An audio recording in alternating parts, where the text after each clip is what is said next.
Pertanyaannya, Ustadz Fahri lagi nggak akur dengan Gus Fuad Pleret, betulkah? Nah, itu pertanyaannya. Silahkan, sebelum kita tutup. Ya, baik. Saya pada prinsipnya akur sama kebenaran.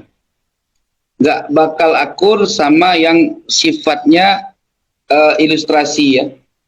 Jadi Gus Fuad Pleret itu pernah cerita sama saya bahwa dia sejak kanak-kanak ketemu sama Nabi setiap hari. Kalau ada pertanyaan yang nggak bisa dijawab, dia tanyanya sama Nabi langsung sejak kecil.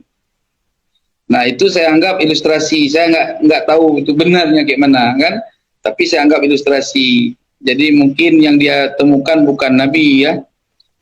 Terus intinya gini, hubungan saya dengan Gus Fuad sebenarnya nggak ada masalah, tapi yang membuat masalah ya anak buah dia atas perintah dia mungkin kan, yang membuat satu video mengkoreksi saya, menilai saya, sedangkan saya sendiri melihat dengan mata kepala siapa mereka.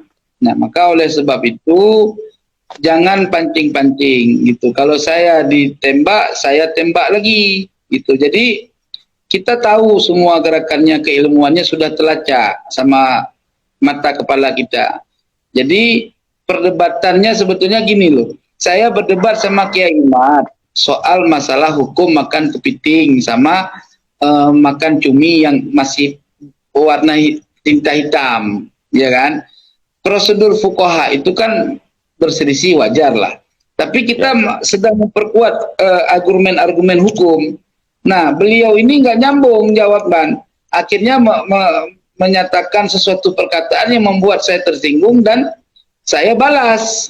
Namanya orang Aceh juga balas gitu. Ketika saya balas, dia malah yang pecah hati, yang sakit hati, akhirnya dendam, cari-cari salah saya. Ya udahlah, dia colek saya, kita colek. Dia bersilat, kita bersilat. Dia berseklak, kita berseklak. Kan begitu. Jadi kalau dia sudah normal lagi, nggak mau memprovokasi saya, nggak mau memframing saya, ya kita aman-aman aja sih. Sebetulnya boleh jadi ini mungkin siasat dia lah untuk memancing suasana supaya bikin suatu drama, boleh jadi seperti itu. Tapi saya nggak bisa diajak drama lah.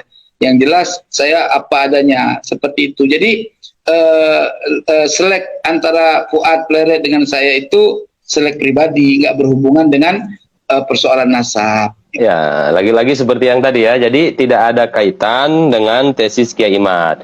Dan saya ingin tambahkan sedikit supaya saya tidak bikin konten khusus terkait konten Gus